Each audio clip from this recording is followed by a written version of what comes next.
നമ്മുടെ വീട്ടിലുള്ളവർക്ക് പോലും ആരെക്കുറിച്ച് വിചാരമില്ല, നമ്മളെക്കുറിച്ച് വിചാരമില്ല. പക്ഷെ കർത്താവിന് നമ്മളെക്കുറിച്ച് ഇതെല്ലാം ആത്മാക്കളുമായിട്ടുള്ള ബന്ധപ്പെട്ട മേഖലയാണ് കേട്ടോ ഈ സംസാരിച്ചു പോകുന്നത്. പാപത്തിൽ മരിച്ചൊരാത്മാവിനെ ആ സെക്കൻഡിൽ സാത്താൻ ബന്ധിക്കും. കൃപയിലല്ലാതെ മരിച്ചു പോയൊരാത്മാവിനെ പിശാച് അപ്പം തന്നെ ബന്ധിക്കും. ചില അഭിഷേകം ദൈവം കൊടുത്ത സ്ഥലങ്ങളുണ്ട്, അവിടെ ചെന്ന് പ്രാർത്ഥിക്കണം. അങ്ങനെ നിനക്കെതിരെ വിധി പ്രസ്താവിക്കുന്ന എല്ലാ നാവുകളെയും നീ ഖണ്ഡിക്കും. എല്ലാ നാവുകളെയും ഖണ്ഡിക്കണം. അങ്ങനെ നിങ്ങൾ കഠിനമായി പ്രാർത്ഥിക്കണം. ഒരുമിച്ച് പറഞ്ഞേ ഹല്ലേലൂയ. സാത്താൻ വഞ്ചകനാണ്, ദുഷ്ടനാണ്, സകല നീതിക്കും എതിരായവനാണ്.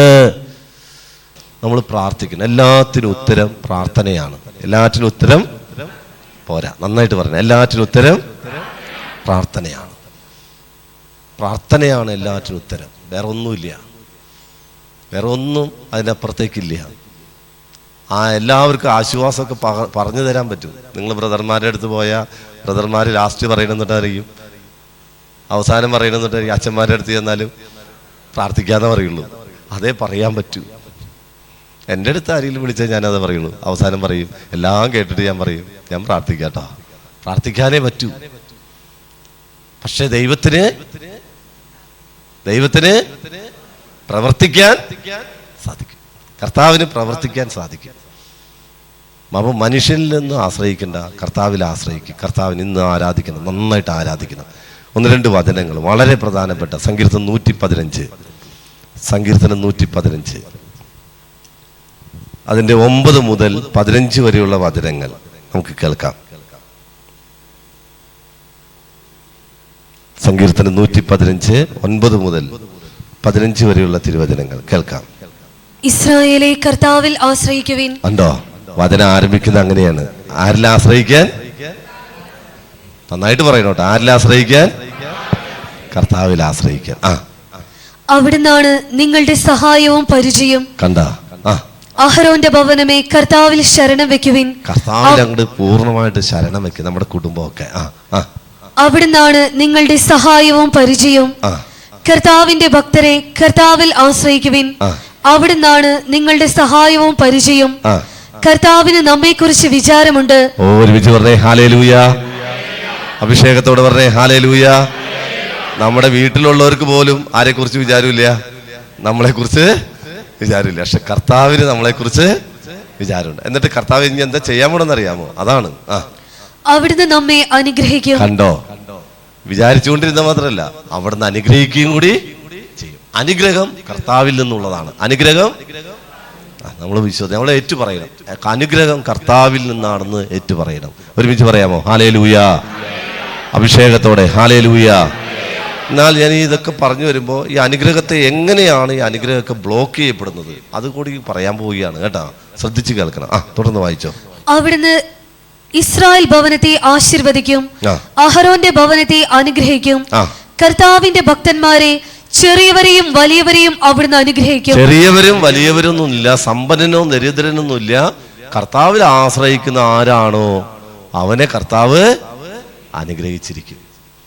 അവനെ കർത്താവ് വെറുതെ വിടില്ല. സത്യമായ കാര്യമാണ്. പാപിയായാലും ആരായാലും കർത്താവിന്റെ പക്കൽ വന്ന്, കർത്താവേ എനിക്ക് തെറ്റുപറ്റി, ഈശോയെ ഞാൻ വരുന്നു, ഞാൻ നിന്റെ അരികിലേക്ക് വരുന്നു എന്ന് പറഞ്ഞ പ്രിയപ്പെട്ടവരെ, കർത്താവ് ധൂർത്തുപുത്രനെ ചേർത്ത് പിടിച്ചതുപോലെ നമ്മളെ ചേർത്ത് പിടിച്ച് നമ്മളെ അനുഗ്രഹിച്ച് ഉയർത്തും. സത്യമാണ്.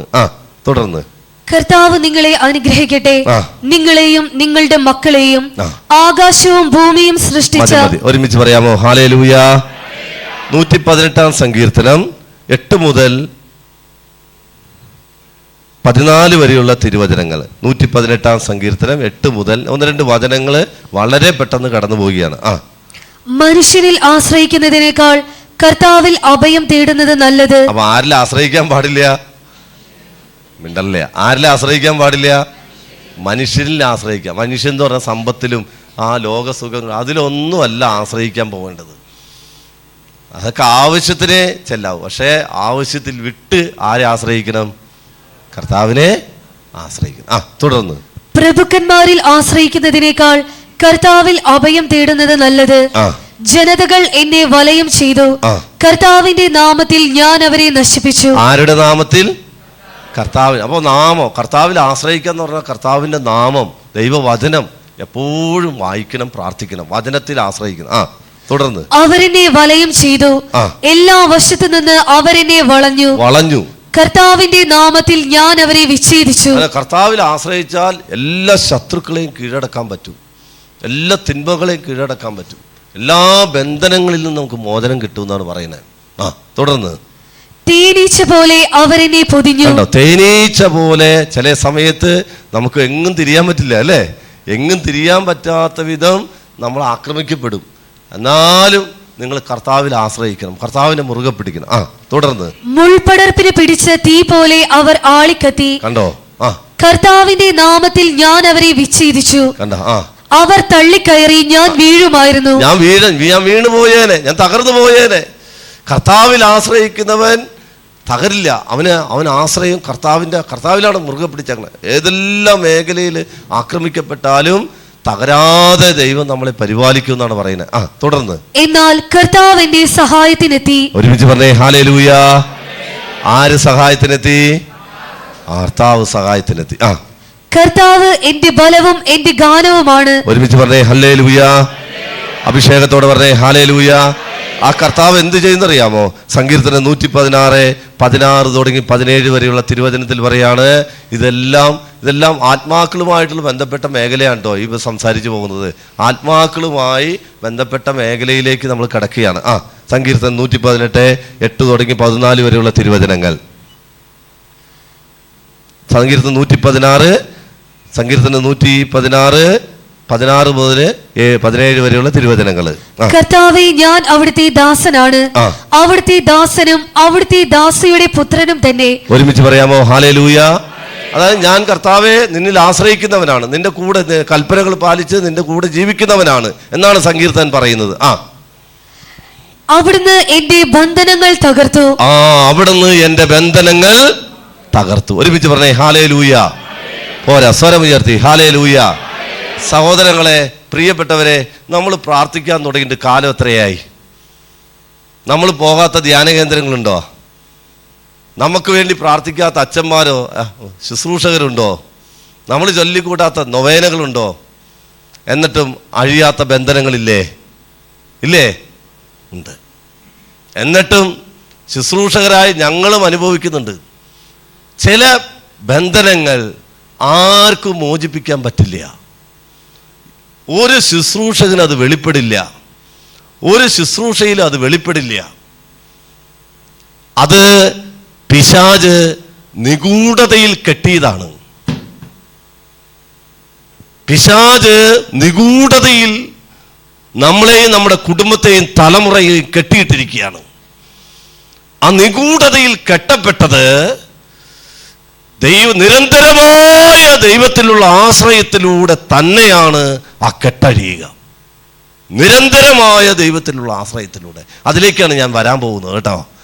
ഒരുമിച്ച് പറഞ്ഞേ ഹല്ലേലൂയ. നിഗൂഢതയിൽ പിശാച് കെട്ടിയിട്ടുള്ള ബന്ധനങ്ങൾ തകർന്നു പോകണം. നിഗൂഢതയിൽ ആര് കെട്ടിയിട്ടുള്ള? പിശാച് കെട്ടിയിട്ടുള്ള ബന്ധനങ്ങൾ തകർന്നു പോകണം. തുടർന്ന് ഞാൻ അങ്ങേക്ക് കൃതജ്ഞതാ ബലിയർപ്പിക്കും. ഒരുമിച്ച് പറയാമോ ഹല്ലേലൂയ. അഭിഷേകത്തോടെ ഹല്ലേലൂയ. സങ്കീർത്തനം 107:14 കർത്താവിന്റെ വചനം ഇങ്ങനെയാണ് പറയുന്നത്. സങ്കീർത്തനം 107:14. അന്ധകാരത്തിൽ നിന്നും മരണത്തിന്റെ നിഴലിൽ നിന്നും.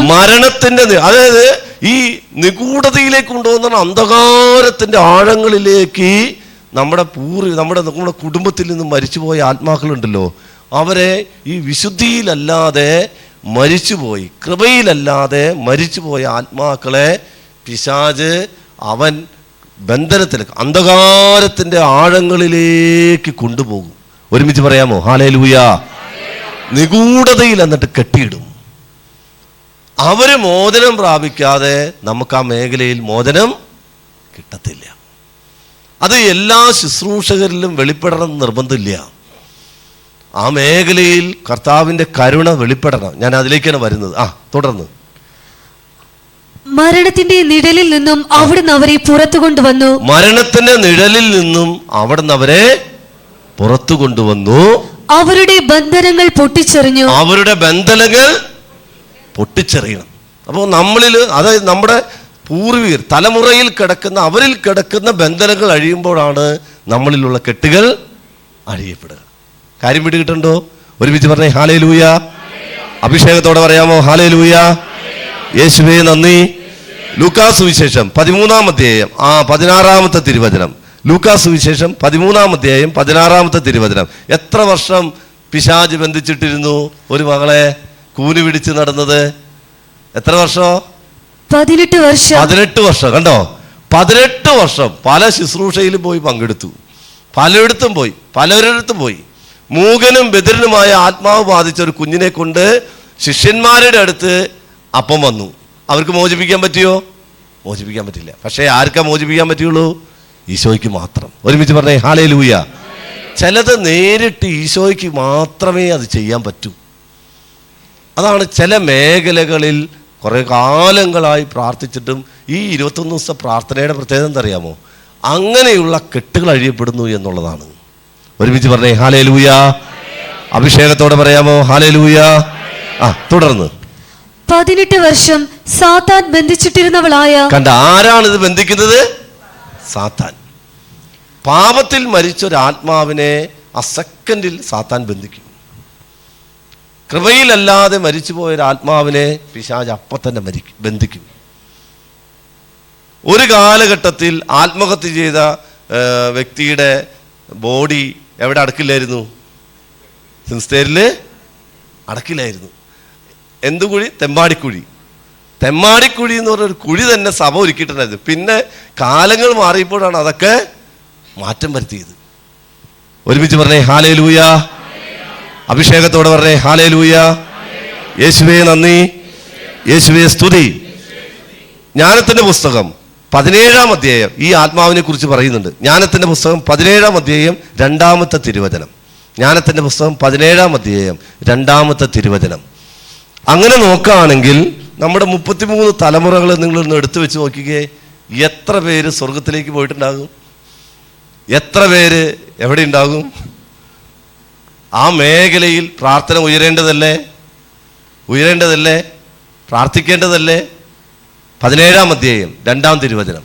വിശുദ്ധ ജനം തങ്ങളുടെ പിടിയിൽ അമർന്നെന്ന് കരുതിയ ധിക്കാരികൾ അന്ധകാരത്തിന് അടിമകളും. ശ്രദ്ധിച്ചു കേൾക്കണം, ഈ വാക്ക് ശ്രദ്ധിക്കണം. അന്ധകാരത്തിന് അടിമകൾ. അന്ധകാരത്തിന് അടിമ, അതായത് പിശാചിന്റെ കയ്യിൽ അടിമകളായിട്ട് കിടക്കുകയാണ് അവര്. നീണ്ട രാത്രിയുടെ തടവുകാരുമാണ്. നീണ്ട രാത്രിയുടെ തടവുകാരായിട്ട് കിടക്കുകയാണ്. ഒരുമിച്ച് പറഞ്ഞേ ഹല്ലേലൂയ. പോരാ പോരാ, സ്വരം ഉയർത്തി പറഞ്ഞേ ഹല്ലേലൂയ. അവര് മോചനം പ്രാപിച്ചില്ലെങ്കിൽ അവർ എന്ന് വരെ അവിടെ കിടക്കുന്നറിയാമോ? യേശുവിന്റെ 2-ാം വരവ് വരെ. അതുവരെ നമ്മുടെ തലമുറകൾ മുഴുവൻ ഈ ദുരിതം അനുഭവിക്കണം, ഈ ബന്ധനത്തിൽ കിടക്കണം. ആ മേഖലയിൽ മോചനം കിട്ടില്ല. അതുകൊണ്ട് അവർക്ക് വേണ്ടി നമ്മൾ പ്രാർത്ഥിക്കണം, കെട്ടഴിയാൻ വേണ്ടി, രക്ഷ പ്രാപിക്കാൻ വേണ്ടി. അവരാഗ്രഹിക്കുന്നുണ്ട്, എനിക്ക് വേണ്ടി പ്രാർത്ഥിക്കണമെന്ന്. നമ്മുടെ അപ്പനും അപ്പൂപ്പനും അമ്മൂമ്മയ്ക്ക് അത്രേ ഉള്ളൂ നമ്മുടെ പ്രാർത്ഥന. അത് വിട്ട് നമ്മുടെ പ്രാർത്ഥനയൊന്നും പോകുന്നില്ല. ഒരുമിച്ച് പറഞ്ഞേ ഹല്ലേലൂയ. അഭിഷേകത്തോടെ ഹല്ലേലൂയ. അതുപോലെ തന്നെ നമ്മൾ താമസിക്കുന്ന ഭൂമി, അതിൻ്റെ മേലും അവകാശമുള്ള ആത്മാക്കളുണ്ട്. തുടർന്ന് നിത്യപരിപാലനയിൽ നിന്ന് പുറന്തള്ളപ്പെട്ട അവർ, നിത്യപരിപാലനയിൽ നിന്ന് പുറന്തള്ളപ്പെട്ട് അവർ അവയുടെ ഉള്ളിൽ അടയ്ക്കപ്പെട്ടു. കണ്ടോ, ഒരിക്കലും കയറി വരാൻ പറ്റാത്ത വിധം അവരെ അടച്ച്. നമ്മളെ ചില തീവ്രവാദികള് ചില രാജ്യത്തിലെ പ്രധാനപ്പെട്ട വ്യക്തികളെ എന്ത് ചെയ്യും? തട്ടിക്കൊണ്ടുപോകും. ഇന്റലിജൻസിന് പോലും വെളിപ്പെടാത്ത വിധം അവരെ നിഗൂഢതയിൽ ഒളിപ്പിച്ചു വെക്കും. എന്നിട്ട് എന്ത് ചെയ്യും? വില പേശും ആ രാജ്യത്തോട്, അല്ലേ? ഇതാണ് പിശാചി ചെയ്യുന്നത്. നമ്മുടെ തലമുറകളെ തട്ടിക്കൊണ്ടുപോയിട്ട് അവൻ്റെ ബന്ധനത്തിലാക്കി വെച്ചിട്ട് നമ്മളെയും അതിലേക്ക് കൊണ്ടുപോകാൻ അവൻ പരിശ്രമിച്ചുകൊണ്ടിരിക്കുകയാണ്. അതുകൊണ്ടാണ് മോശയുടെ ആത്മാവിന് വേണ്ടി കർത്താവിൻ്റെ മാലാഖ വാദിക്കുന്നത് പിശാചിനോട്. മോശയെ പോലും അവൻ അതിലേക്ക് കൊണ്ടുപോകാൻ നോക്കിയെന്നാണ് പറയുന്നത്. അങ്ങനെയെങ്കിൽ നമ്മുടെയൊക്കെ ഒരുമിച്ച് പറഞ്ഞേ ഹല്ലേലൂയ. അഭിഷേകത്തോടെ പറഞ്ഞേ ഹല്ലേലൂയ. യേശുവേ നന്ദി, യേശുവേ സ്തുതി. നമ്മൾ പ്രാർത്ഥിക്കേണ്ടത് നമുക്ക് വേണ്ടി, ജീവിച്ചിരിക്കുന്നവർക്ക് വേണ്ടി പ്രാർത്ഥിക്കുന്നതിനേക്കാൾ കൂടുതൽ നമ്മുടെ കുടുംബത്തിൽ നിന്ന് മരിച്ചുപോയവർക്ക് വേണ്ടി പ്രാർത്ഥിക്കണം. നമ്മൾ പ്രാർത്ഥിക്കണം. ശുദ്ധീകരണ ആത്മാക്കൾക്ക് വേണ്ടി പ്രാർത്ഥിക്കണം. ബന്ധനത്തിൽ കിടക്കുന്ന എല്ലാവർക്കും വേണ്ടി പ്രാർത്ഥിക്കണം. തുടർന്ന് വായിക്കാം, ഒരുമിച്ച് പറയാമോ? ഹല്ലേലൂയ. അഭിഷേകത്തോടെ ഹല്ലേലൂയ. ഇവരെ കുറിച്ചാണ് പറയുന്നത്. യെശയ്യാ 45:1 തുടങ്ങി 5 വരെയുള്ള തിരുവചനങ്ങൾ. യെശയ്യാ 45 1 മുതൽ 5 വരെയുള്ള തിരുവചനങ്ങൾ. രാജ്യങ്ങൾ കീഴടക്കുന്നതിനും രാജാക്കന്മാരുടെ അരപ്പട്ടകൾ അഴിക്കുന്നതിനും നഗര കവാടങ്ങൾ അടയ്ക്കപ്പെടാതെ തുറന്നിടുന്നതിനും വേണ്ടി ആരുടെ വലത്തുകൈ താൻ ഗ്രഹിച്ചിരിക്കുന്നുവോ തന്റെ അഭിഷിക്തനായ ആ സൈറസിനോട് കർത്താവ് അരുളി ചെയ്യുന്നു, ഞാൻ നിനക്ക് മുൻപേ പോയി മലകൾ നിരപ്പാക്കുകയും പിച്ചളവാതിലുകൾ തകർക്കുകയും ഇരുമ്പോടാമ്പലുകൾ ഒടിക്കുകയും ചെയ്യും. ഒരുമിച്ച് പറഞ്ഞേ ഹല്ലേലൂയ. പോരാ, സ്വരം ഉയർത്തി പറഞ്ഞേ ഹല്ലേലൂയ. ഇത് മാനുഷിക ചിന്തയിൽ ഇരുമ്പോടാമ്പലെ കാണുന്നത്. ഇത് ആത്മാവിന്റെ ഒരു പോരാട്ടമാണ്. നമ്മൾ പോരാടുന്നത് മാംസരക്തങ്ങളോടല്ല, അന്ധകാര ശക്തികളോടും സ്വർഗീയിടങ്ങളിൽ വർത്തിക്കുന്ന തിന്മയുടെ ദുരാത്മ. അപ്പൊ ആ മേഖലയെ കുറിച്ചാണ് ഇത് പറയുന്നത്. ഈ ഇരുമ്പോടാമ്പൽ എന്ന് പറഞ്ഞാൽ, അതായത് നമ്മുടെ പ്രാർത്ഥനയും നമ്മുടെ എല്ലാം കടന്നു ചെല്ലാൻ പറ്റാത്ത വിധം പിശാച് അടച്ചിരിക്കുന്ന ഒരു ഇരുമ്പോടാമ്പലുണ്ട്. അത് കർത്താവിന്റെ ദൂതൻ തന്നെ ഇറങ്ങി വന്ന് അതിനെ തകർത്ത് കളയണം. ഒരുമിച്ച് പറഞ്ഞേ ഹല്ലേലൂയ. അതാണ് കർത്താവിൽ ആശ്രയിച്ച് വിശ്വാസത്തോടെ ദൈവത്തെ ആരാധിച്ച് ഈ ആലയത്തിൽ ഈ ആരാധനയ്ക്ക് 1-ാം സ്ഥാനം കൊടുക്കുന്നതിന് കാരണം എന്നറിയാമോ? വചനത്തിന് 1-ാം സ്ഥാനം കൊടുക്കാൻ കാരണം എന്നറിയാമോ? ഇത് വേറെ ഒരു വഴിയില്ല ഇതിനെ തകർക്കാൻ. കുമ്പസാരിച്ച് ഒരുങ്ങി വിശുദ്ധ കുർബാനയിൽ പങ്കെടുത്ത് ദൈവജനം ദൈവത്തെ ആരാധിച്ച് വചനം വായിച്ചൊക്കെ പ്രാർത്ഥിക്കാൻ തുടങ്ങിയാൽ ഈ ഇരുമ്പോടാമ്പലുകൾ തകർക്കപ്പെടും. ഹല്ലേലൂയ. അഭിഷേകത്തോടെ ഹല്ലേലൂയ. എന്നിട്ട് തുടർന്ന് പറയുകയാണ്, നിന്റെ പേര് ചൊല്ലി വിളിക്കുന്ന ഇസ്രായേലിന്റെ കർത്താവായ ദൈവം ഞാനാണെന്ന് നീ അറിയേണ്ടതിന് അന്ധകാരത്തിലെ നിധികൾ ആരാന്നറിയാമോ? അന്ധകാരത്തിൽ നിധി ബൈബിൾ പറഞ്ഞേക്കാണ്. അന്ധകാരത്തിലെ നിധി. ഒരാത്മാവ് സ്വർഗത്തെ അതായത് ലോകം മുഴുവനേക്കാൾ വിലപ്പെട്ടതാണ് ദൈവത്തിൻ്റെ ഒരു ആത്മാവ്. മനസ്സിലായ? ലോകം മുഴുവൻ നേടിയാലും നഷ്ടപ്പെട്ടാൽ. അപ്പൊ ഈ ആത്മാവിനെ കുറിച്ചാണ് ഈ നിധി എന്ന് പറയുന്നത്. പിടികിട്ടിയോ? ആ ആത്മാവ് എവിടെ കിടക്കണേ? അന്ധകാരത്തിൽ കിടക്കുന്ന ആത്മാവിനെ കുറിച്ച് പറയുന്നത്. അന്ധകാരത്തിലെ നിധിയാണത്. അത് രക്ഷപ്പെടാൻ നിങ്ങൾ കരുണയുടെ ഡയറി വായിക്കണം. അത് വായിക്കുമ്പോഴാണ് ഇതൊക്കെ കൂടുതൽ മനസ്സിലാകുക. ഈശോ എത്രമാത്രം ഒരു ആത്മാവിനെ രക്ഷപ്പെടുത്താൻ ആഗ്രഹിക്കുന്നു. അതാണ് ഇത്രമാത്രം പീഡയേറ്റത് സഹോദരങ്ങളെ. ഇത്രമാത്രം പീഡയേറ്റത് നമ്മൾ അങ്ങനെ രക്ഷിക്കാൻ വേണ്ടിയാണ്. പിശാച് അന്ധകാരത്തിലേക്ക് കൊണ്ടുപോയ ആത്മാക്കളെ രക്ഷപ്പെടുത്താൻ വേണ്ടിയാണ്. ഒരുമിച്ച് പറഞ്ഞേ ഹല്ലേലൂയ. അപ്പൊ ഇന്ന് നിങ്ങൾ പ്രാർത്ഥിക്കണം കേട്ടോ. ഇന്നല്ല, നിങ്ങൾ കുറച്ച് നാളുകൾ ഇവിടെ വന്ന് പ്രാർത്ഥിക്കാൻ പറ്റും. വന്ന് പ്രാർത്ഥിക്കണം. ചില അഭിഷേകം ദൈവം കൊടുത്ത സ്ഥലങ്ങളുണ്ട്, അവിടെ ചെന്ന് പ്രാർത്ഥിക്കണം. അങ്ങനെ പ്രാർത്ഥിച്ച് നമ്മുടെ തലമുറകൾ, നമ്മുടെ കുടുംബം. അതുകൊണ്ടാണ് ഞാൻ പറഞ്ഞത് ഉപവാസ ധ്യാനം കൂട്ടണം എന്ന് പറയാം. ഇങ്ങനെ ഈ പ്രാർത്ഥന വർഷത്തിലൊന്ന് വെക്കണമെന്ന് അറിയാമോ? ആ മേഖലയിൽ കർത്താവിൻ്റെ പ്രവൃത്തി വെളിപ്പെടാൻ വേണ്ടിയാണ്. ഒരുമിച്ച് പറഞ്ഞേ ഹല്ലേലൂയ. സ്വർഗം വെളിപ്പെടുത്തിയ ഒരു രഹസ്യമാണിത്. ഇത് മനുഷ്യൻ രൂപപ്പെടുത്തിയതല്ല, സ്വർഗം വെളിപ്പെടുത്തിയ ഒരു രഹസ്യമാണ് ഈ പ്രാർത്ഥനയൊക്കെ. മനുഷ്യ ബുദ്ധിക്കൊന്നും മനസ്സിലാക്കാൻ പറ്റില്ല. ഈ മേഖലയിൽ നമ്മൾ ശക്തമായി പ്രാർത്ഥിക്കാൻ തുടങ്ങുമ്പോൾ നമ്മൾ കഴിയാത്ത കെട്ടുകളൊക്കെ അഴിയപ്പെടാൻ തുടങ്ങും സഹോദരങ്ങളെ. സാമ്പത്തിക മേഖലകൾ, മക്കളുടെ എല്ലാ തലങ്ങളിലും ദൈവത്തിൻ്റെ ആത്മാവ് ഇടപെടാൻ തുടങ്ങും. ഒരുമിച്ച് പറഞ്ഞേ ഹല്ലേലൂയ. അഭിഷേകത്തോടെ ഹല്ലേലൂയ. അന്ധകാരത്തിൽ കിടക്കുന്ന നമ്മുടെ പ്രിയപ്പെട്ടവർ, തലമുറയിൽ അന്ധകാരത്തിൽ കിടക്കുന്നവരെ, അന്ധകാരത്തിലെ നിധികളാണ്, രഹസ്യ ധനശേഖരമാണ് അവർ നമ്മുടെ ആത്മീയ സമ്പത്താണ്. അവർ അനുഭവിച്ച കഷ്ടപ്പാടുകളൊക്കെ എത്രയോ വലുതാണ് അല്ലേ? നമ്മുടെ തലമുറകൾ എന്തോരം കഷ്ടപ്പെട്ടാ ജീവിച്ചത്. എന്നിട്ട് അവർ രക്ഷപ്പെടാൻ ചില കാരണങ്ങളാൽ പിശാചിൻ്റെ കയ്യിലേക്ക് അവർ ചെന്നുപെട്ടു. അവർക്ക് വേണ്ടി നമ്മൾ പ്രാർത്ഥിക്കണം. ഒരുമിച്ച് പറഞ്ഞേ ഹല്ലേലൂയ. അഭിഷേകത്തോടെ ഹല്ലേലൂയ. യേശുവേ നന്ദി, യേശുവേ സ്തുതി. യേശയ്യ 54:17 എന്നിട്ട് പറയാണ്, യേശയ്യ 54:17 ഇങ്ങനെയാണ് വചനം പറയുന്നത്. ഈ മേഖലയാണ് അത് പറയുന്നത് കേട്ടോ. കർത്താവ് അരുളി ചെയ്യുന്നു, നിന്നെ ഉപദ്രവിക്കാനുണ്ടാക്കിയ ഒരായുധവും ഫലപ്രദമാവുകയില്ല. ഒരുമിച്ച് പറഞ്ഞേ ഹല്ലേലൂയ. സ്വരം ഉയർത്തി പറഞ്ഞേ ഹല്ലേലൂയ. അതായത് നമ്മുടെ കുടുംബത്തെ, നമ്മുടെ തലമുറകളെ നശിപ്പിക്കാൻ വേണ്ടി പിശാചുണ്ടാക്കിയ ആയുധങ്ങൾ ഈ ആത്മാക്കളാണ്. പിടികിട്ടിയോ? ഈ ആത്മാക്കളെ വെച്ചിട്ടാണ് പിശാച് തലമുറകളെ, ജീവിതങ്ങളെ ബന്ധിച്ചും അങ്ങനെ കെട്ടിയിട്ടിരിക്കുന്നത്, രക്ഷപ്പെടാൻ പറ്റാത്ത വിധം. ആത്മഹത്യയുടെ, പാരമ്പര്യ രോഗത്തിൻ്റെ, സാമ്പത്തിക മേഖലയിൽ പരാജയങ്ങൾ, കുഞ്ഞുങ്ങളില്ലാതെ, ഇങ്ങനെ പല മേഖലയിൽ പിശാച് ഇങ്ങനെ കെട്ടിയിട്ടേക്കാണ്. ഒരുമിച്ച് പറഞ്ഞേ ഹല്ലേലൂയ. നിന്നെ ഉപദ്രവിക്കാനുണ്ടാക്കിയ ഒരായുധവും ഫലപ്രദമാവുകയില്ല, ആകാൻ പാടില്ല.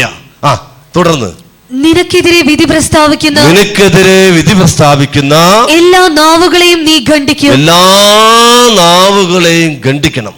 എല്ലാ നാവുകളും ഖണ്ഡിക്കപ്പെടണം, തകർക്കപ്പെടണം. അതിന് എത്രമാത്രം വില കൊടുത്ത് സമർപ്പണം വേണം കേട്ടോ. സമർപ്പണം വേണം. നിങ്ങൾ സമർപ്പണം കൊടുത്ത് നിങ്ങൾ പ്രാർത്ഥിക്കാൻ തുടങ്ങണം. അങ്ങനെ തലമുറകൾക്ക് വേണ്ടി നിങ്ങൾ കഠിനമായി പ്രാർത്ഥിക്കണം. നിങ്ങളുടെ വീട്ടിൽ കേട്ടുപോയിട്ട് കാര്യമില്ല, ഇങ്ങനെ കേട്ടുപോയിട്ട് കാര്യമില്ല.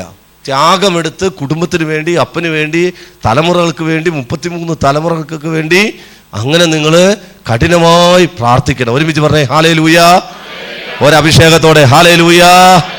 യേശുവേ നന്ദി. ഒറ്റ വചനം കൂടി കേൾക്കാം. യെശയ്യാ 10:17. യെശയ്യാ 10:17. ഇസ്രായേലിന്റെ പ്രകാശം അഗ്നിയായും അവന്റെ പരിശുദ്ധൻ ഒരു ജ്വാലയായും മാറും. ഒരു ജ്വാലയായി ഇസ്രായേലിന്റെ പ്രകാശം അഗ്നിയായി മാറണം.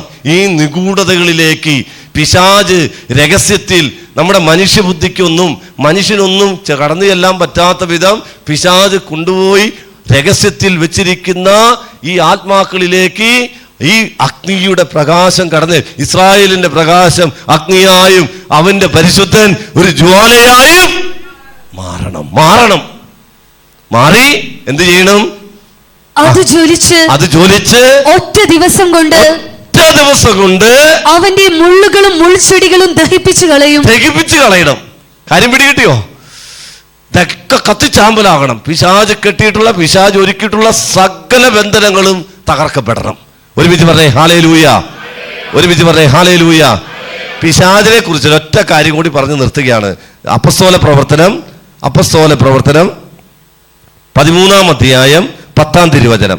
അപ്പസ്തോല പ്രവർത്തനം 13-ാം അധ്യായം 10-ാം തിരുവചനം. പിശാചിനെ കുറിച്ച് വചനം പറയുകയാണ്. അവന്റെ പ്രവൃത്തി, അവന്റെ സ്വഭാവത്തെ കുറിച്ച് പറയുകയാണ്. സാത്താന്റെ സന്താനമേ, സകല നീതിക്കും എതിരായവനെ. അവൻ സകല നീതിക്കും എതിരാണ്. നമ്മുടെ കുടുംബത്തിന്റെ സകല ഉയർച്ചയ്ക്ക് അവനെതിരാണ് സഹോദരങ്ങളെ. അതുകൊണ്ട് നമ്മുടെ തലമുറ രക്ഷപ്പെടാൻ, അതുകൊണ്ട് നമ്മൾ വിശുദ്ധിയിൽ ജീവിക്കണമെന്ന് സഭ പഠിപ്പിക്കാൻ കാരണം ഇതാണ്. കാര്യം പിടികിട്ടിയോ? വിശുദ്ധിയിൽ നമ്മൾ ജീവിക്കണം. നമ്മൾ വിശുദ്ധിയിൽ ജീവിച്ചാൽ നമ്മുടെ ആത്മാവിനെ ആര് തൊടില്ല? അപ്പൊ അതിന്റെ ഗുണം ആർക്ക് കിട്ടും? നമ്മുടെ തലമുറയ്ക്ക് കിട്ടും, നമുക്കും കിട്ടും. കിട്ടില്ലേ? ഒരുമിച്ച് പറഞ്ഞേ ഹല്ലേലൂയ. ഒരഭിഷേകത്തോടെ പറഞ്ഞേ ഹല്ലേലൂയ. സകല നീതിക്കും എതിരായവനെ, ദുഷ്ടതയും വഞ്ചനയും നിറഞ്ഞവനെ. ദുഷ്ടതയും വഞ്ചനയും മനുഷ്യ ഹൃദയങ്ങളിൽ കുത്തി നിറച്ച് സാത്താൻ വഞ്ചകനാണ്, ദുഷ്ടനാണ്, സകല നീതിക്കും എതിരായവനാണ്, ദുഷ്ടതയും വഞ്ചനയും നിറഞ്ഞവനാണ്. അവന് അവസരം കൊടുക്കരുത്. നമ്മുടെ വീട്ടിലോ നമ്മുടെ ജീവിതത്തിലോ നമ്മുടെ തലമുറക്ക് അവസരം കൊടുക്കരുത്. ദൈവത്തിന്റെ നേർവഴികൾ ദുഷിപ്പിക്കുന്നതിൽ നിന്നും നീ വിരമിക്കുകയില്ലേ എന്ന് പൗലോസ്ലീഹ ചോദിക്കുകയാണ് പിശാചിന്റെ പ്രവൃത്തി ചെയ്യുന്ന മനുഷ്യനോട്. സഹോദരങ്ങളെ, അതുകൊണ്ട് കർത്താവിൽ ആശ്രയിച്ച് നമുക്ക് പ്രാർത്ഥിക്കണം. പിശാച് നിഗൂഢതയിൽ കെട്ടിയിട്ടുള്ള സകല കെട്ടുകളും അഴിയപ്പെടണ്ടേ? ബന്ധനങ്ങൾ അഴിയണ്ടേ? കെട്ടുകൾ അഴിയണ്ടേ? എഴുന്നേറ്റ് നിൽക്കുക.